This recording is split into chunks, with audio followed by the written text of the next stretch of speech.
नमस्कार दोस्तों, आप लोगों का नोटबुक आईएएस में स्वागत है। मैं यश कुमार आज आप लोगों के लिए एक महत्वपूर्ण सूचना लेकर आया हूं, जो कि यूपी पीसीएस और यूपीएससी साथ ही साथ अन्य स्टेट पीसीएस के लिए बेहद ही महत्वपूर्ण है, क्योंकि ऐसे क्वेश्चन आपके कुट में भी पूछे जाते हैं। राष्ट्रीय अनुसंधान केंद्र, अंतर्राष्ट्रीय अनुसंधान केंद्र अक्सर एक दो बार के बाद ये परीक्षाओं में उठा दिए जाते हैं और वर्तमान समय में यह करंट का मुद्दा बना हुआ है, क्योंकि 4 मार्च को इसका पटना में उद्घाटन किया गया है वहाँ के मुख्यमंत्री नीतीश कुमार के द्वारा।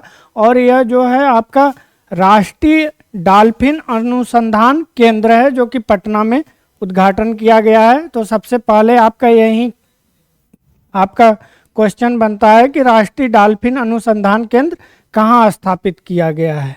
आइए हम लोग अंदर जिक्र कर लेते हैं। यहीं आपकी डॉल्फिन है और भारत का यह पहला राष्ट्रीय डॉल्फिन अनुसंधान केंद्र है और इसका जो उद्घाटन किया गया है 4 मार्च 2024 को। यह डेट आप लोग याद रखिएगा, बिहार पीसीएस में डेट भी पूछ देता है। और भारत और एशिया का यह पहला डॉल्फिन अनुसंधान केंद्र है। आइए हम लोग इसका उद्देश्य देख लेते हैं। जब कोई चीज़ बनाया जाता है तो उसके पीछे एक पर्पज होता है कि किस पर्पज से यह बनाया जा रहा है।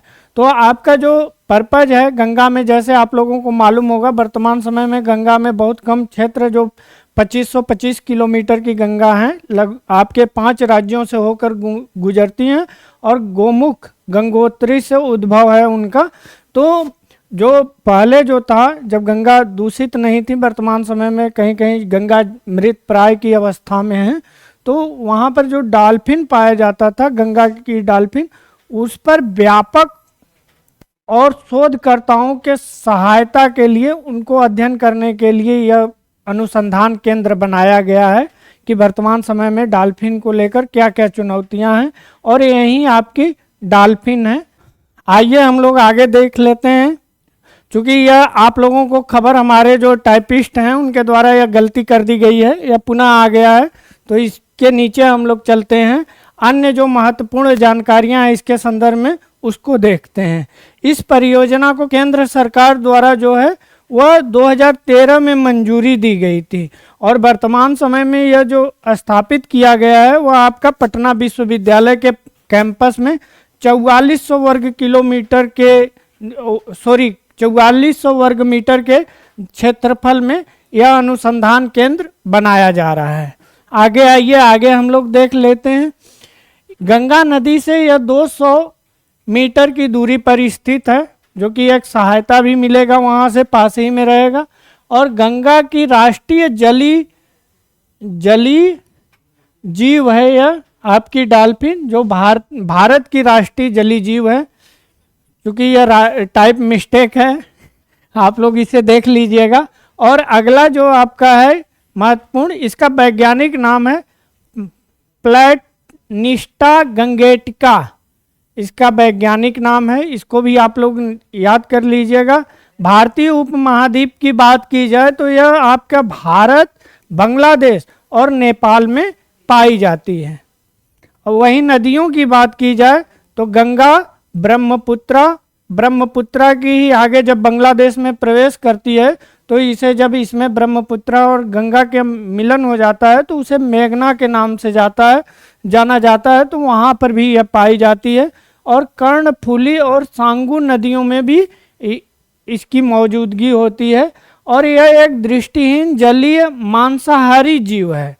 और भारत सरकार द्वारा प्रोजेक्ट डॉल्फिन जो है, यह महत्वपूर्ण है आप लोगों के लिए, वर्ष 2019 में प्रारंभ किया गया था। यही एक और महत्वपूर्ण सूचना आप लोगों को, यह राष्ट्रीय जलीय जीव है। साथ ही साथ इसे जो वाइल्ड लाइफ एक्ट 1972 है उसके शेड्यूल 1 में रखा गया है। और शेड्यूल 1 में रखा गया, अगर कोई इसका किसी कारणवश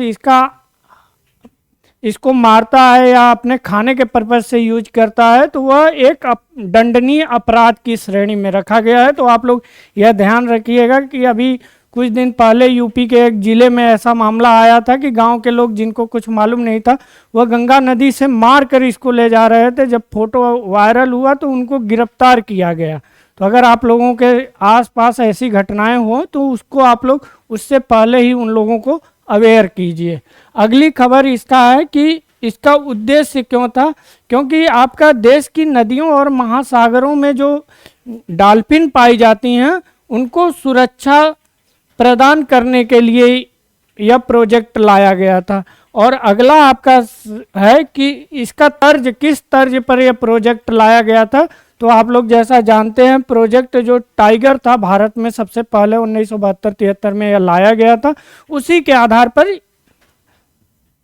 इसको उसी को बेस बनाकर लाया गया है। और यह जो लागू किया गया है, यह लागू आपका प्रोजेक्ट आपका डॉल्फिन वह पर्यावरण, वन एवं जलवायु मंत्रालय भारत सरकार द्वारा लागू किया गया है। आइए हम लोग नोटबुक आईएएस के बारे में बात कर लें। आप लोगों को जैसा विदित होगा, अगर आप लोग इस परीक्षा सिविल सर्विसेज की परीक्षा की तैयारी करते होंगे तो आप लोगों को यह मालूम होगा कि एनसीईआरटी जो है कितना मोस्ट इम्पॉर्टेंट इस समय टेक्स्ट बुक के रूप में उभरी हुई है, क्योंकि आपका जो बेसिक चीज़ें हैं, जो तैयारी है, वह इसी से बहुत अच्छे तरीके से होती है। तो उसी को देखते हुए हम लोग फाउंडेशन बैच चला रहे हैं, जितने भी विषय हैं उनके एक्सपर्ट के द्वारा, और यह बेहद ही कम कीमत पर है। अगर एक भाषा में कहा जाए तो यह गरीब परिवार या जो लो इनकम फैमिली के बच्चे हैं, जिनका सपना होता है कि मैं आईएएस, आईपीएस या पीसीएस अधिकारी बनूं, उनके लिए यह है। तो यह बाइलिंगुअल आपका प्रोग्राम है और यह बेसिक टू एडवांस है, और यह क्लास 6 से लेके 12 तक जितनी भी आपकी महत्वपूर्ण उसमें कंसेप्ट हैं, फैक्ट हैं, उसको एक डिस्कशन के फॉर्म में आपको फेस टू फेस पढ़ाया जाएगा, कि ताकि आपको कहीं दिक्कत आए तो दिक्कत का आपको तत्काल समाधान मिल सके। आइए हम लोग नोटबुक आईएएस के बारे में पुनः बात कर लेते हैं। सबसे पहले आप लोग हमारे वीडियो को ज़्यादा से ज़्यादा लाइक कीजिए, सब्सक्राइब कीजिए और अपने दोस्तों में इसे शेयर भी कीजिए। और गूगल प्ले स्टोर पर जाइए, वहाँ notebook IAS education for all type कीजिए। टाइप करने के बाद आप लोगों को ऐसा लोगो दिखाई देगा, जैसा कि अभी सूचना मिली है और हमारा वीडियो ऑलरेडी पड़ चुका है कि यूपी पीसीएस प्री 2024 का जो एग्ज़ाम था वह आपका पोस्टपोन हो गया है और 17 मार्च को होने वाला था, जो आपका जुलाई 2024 में चला गया है।